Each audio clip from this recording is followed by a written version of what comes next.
Assalamu alaikum wa rahmatullahi wa barakatuh. Right now here is already afternoon and it's kind of rainy, although not heavily but steadily raining here. Today is 5th of April 2026 and we are going to conduct a lecture in marketing, elements of marketing, and specifically we're looking at topic number 4 and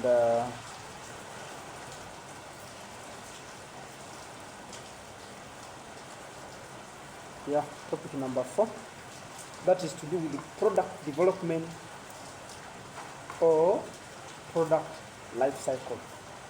Product development and or product life cycle. Members,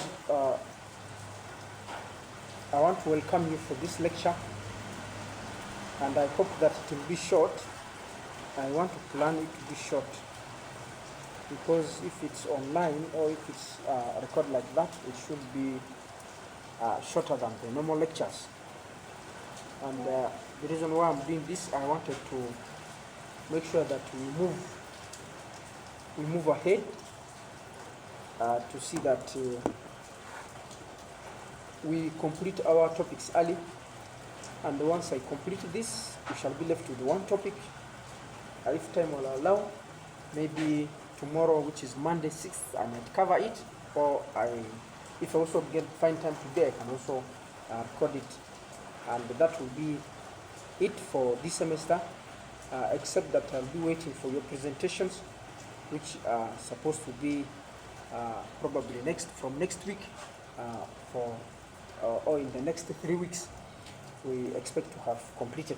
So members, without wasting time, we are diving into product development and the product life cycle. Members, as you might be aware, that we can't do marketing when the products are not there. We can't do marketing when we have nothing to offer. And we also cannot do marketing if we cannot steadily have or think of coming up with the product. In fact, the moment we begin to think about coming up with the product, we are already in marketing, as we noted in our first discussions. And we shall realize that in product development, we have stages in which a business or a company must come up with its product. And that means a lot. It means that the company or the business has already conducted research, or both market research and marketing research. It has already conducted them to establish, first of all, the needs of the clients or the community or the market. And after establishing, that's when they are going to be able to come up with a product. What it means that in marketing, we don't come up with products not until we know what the market desires. So that takes us to do research before we can come up with the product. Members, once we come up with that product, we should note that all products have a life. Just like human beings have a lifespan, even the products have lifespan. I remember talking about this briefly at another lecture. So all products have a lifetime, and that's why we talk about product life cycle, because we expect it to undergo certain stages. And members, immediately after developing the product, it begins its marketing life, the second phase of the marketing life. Of course, it began before it was produced or the product was produced, but this is now a stage where it is supposed to meet the market.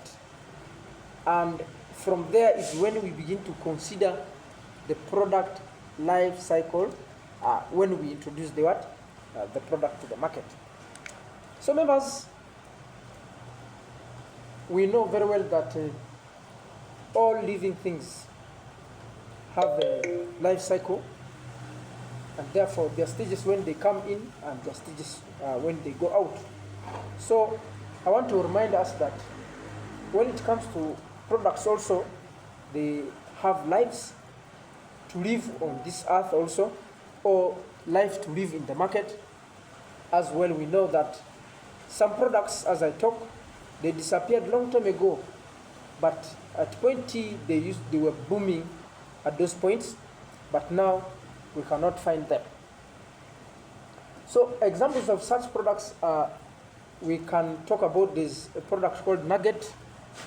It's called Nugget. Nugget is a shoe polish. That was its brand name. That's how it was branded. The names of Nugget, that's just like Kiwi or Kangaroo or whatever the other types might be. But many of us might be thinking that Nugget is actually shoe polish, the ones we're using now. Because we think the name of the shoe polish in our local language is now called Nugget. Members, that is not true. Nugget was a product, a brand name of a product of shoe polish, and it has disappeared in the market. But because of that mentality that was what was used for polishing the shoes, it is the reason why the name has remained in our traditions or in our communities like that. But otherwise, it was a product that had a life, that was doing very well, but it is no more. Members, we had some types of motorcycles. Example, I'm bringing this. These are products. These are products of other marketing companies.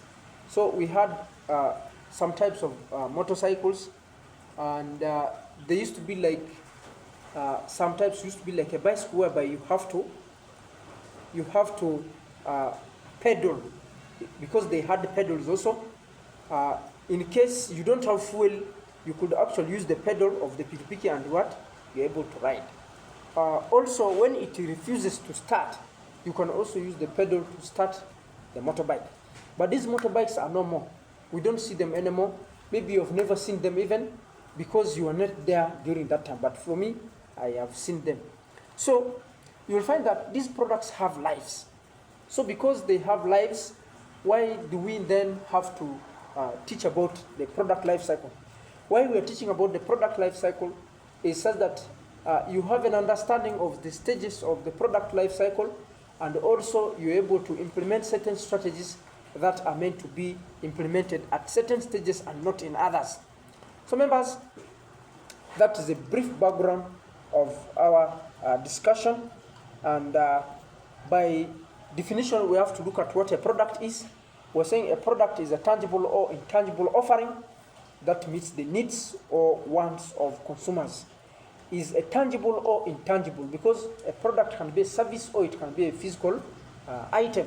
So that's why we're saying both tangible and intangible. Offering that meets the needs or wants of consumers. Members, it can only be called a product if it is meant to provide service, if it's meant to be consumed by the expected market. It can be a physical product, service, digital product like apps, idea, etc. It is characterized by features, benefits, quality, brands. All these are, when you come up with a product, we expect some of these things to feature. For example, it must have its features. For example, if it's a motorcycle, we know it must have its mirrors, it must have a cushion for sitting, it must have, and so on and so forth, those features. And then we must also attach it to quality, that it has quality, because if it has no quality, then we cannot be able to, or the market cannot be able to accept it. So it must have quality. We're saying it can be service, it can be a digital product, but it can also be an idea, because we know that ideas can be sold. For example, when you have some funds or you have some money, and this money is staying with you, you don't know what to do with it, you come to me, I guide you, I provide for you guidance, and at the end you're able to pay me for that guidance, then that is an idea that I've sold to you. So it is characterized by these features and brand name and so on and so forth. Products can be classified as consumer products, industrial products, business-to-business products. Members, consumer products are the ones which are bought for consumption by these people, and industrial products are the ones which are meant for to be used by the industry or industrialists. And business-to-business are these ones which are sold from one business to another, members. So we take note of that there are types of products. So members, when we talk about a product life cycle, we are talking about the length of time from a product first being introduced to the consumers until it is removed from the market. The time from which a product is introduced in the market to the time when the product is actually removed from the market is what we call as its life cycle. Why do we introduce the product to the market? Because we want to begin to enjoy the benefits of our efforts, of our research that we have made in coming up with that product. And why, at the end, do we need to take it off? Why we are taking it off? Because maybe it's not doing well, maybe it is out of date now, it is outdated, it's no longer needed in the market. In that case, we are going to remove such products from the market. Members, without wasting time, we can also say that it is the stages a product goes through from its introduction to the market to its eventual decline and withdrawal from the market. Members, we also have a term called product life cycle management. Product life cycle management. So, when we talk about product